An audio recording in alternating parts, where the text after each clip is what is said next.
Hi friends, Shravan મહિનો એટલે ઉપવાસની season. કોઈ આખો મહિનો કરે કે કોઈ જન્માષ્ટમી, અગિયારસ જેવા તહેવારોમાં ઉપવાસ કરે એટલે ફરાળી વાનગીઓ તો બનવાની જ. તો આજે આપણે એક એવો ફરાળી લોટ બનાવીશું કે તમારું કામ આસાન થઈ જાય.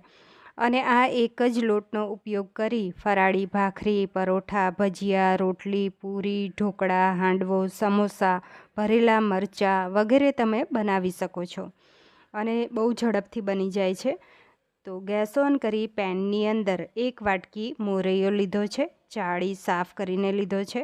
મોરૈયાને 2 થી 3 મિનિટ ધીમા તાપે શેકી લેવાનો છે. તો આનો કલર ચેન્જ થાય ત્યાં સુધી નથી શેકવાનો, બસ એનું મોઇશ્ચર જ ઉડાડવાનું છે. કારણ કે આ લોટ છે એ આપણે ફ્રીજની બહાર જ સ્ટોર કરીને રાખતા હોઈએ છીએ તો લાંબો સમય જળવાઈ રહે.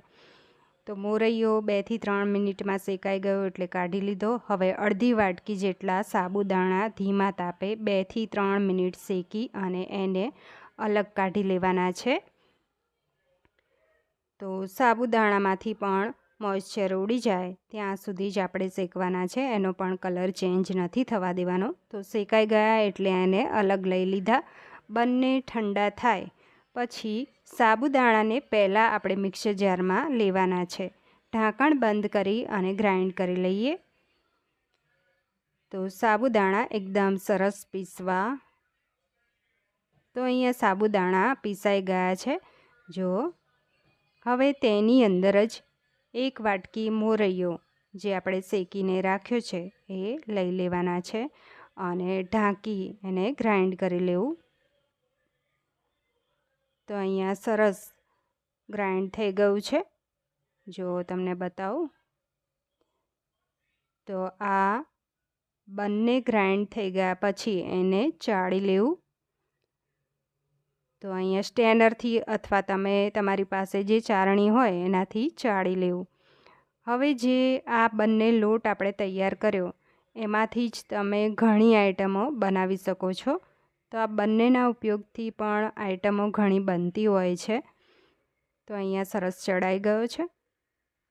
જો આ બંનેને પણ તમે સ્ટોર કરીને રાખી શકો છો. હવે જે મેં બધી વસ્તુ કીધી એ બધું જ બનાવવું હોય તો આટલા લોટ ભેગા કરવા પડે. તો અડધી વાટકી જેટલો આરા લોટ લીધો છે એને ચાળી લીધો. અડધી વાટકી રાજગરાનો લોટ લીધો એને પણ સાથે ચાળી લેવાનો છે.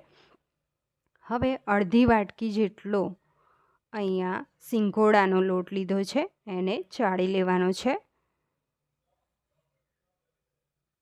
તો આ સિંગોડાનો લોટ અને આરા લોટ, જો હું તમને ખાલી બતાવું છું કે બંને અલગ હોય છે, બંને એક જ નથી હોતા. ઘણા લોકો એવું માનતા હોય છે કે બંને એક જ હોય છે, પણ બંનેમાં બહુ જ ડિફરન્ટ હોય છે. બધા જ લોટ આપણે સ્પૂનથી ભેગા કરી લીધા. મિક્સ કરી અને આ લોટને તમે 1 મહિના સુધી સ્ટોર કરીને રાખી શકો છો અને તમે ગમે તે મેં કીધી એ બધી જ આઈટમો બનાવી શકો છો. તો એક કન્ટેનરમાં ભરી અને એને ફ્રીજની બહાર જ તમે મહિના સુધી સ્ટોર કરીને રાખી શકો છો. ગમે હોય તો લાઇક, શેર, સબસ્ક્રાઈબ.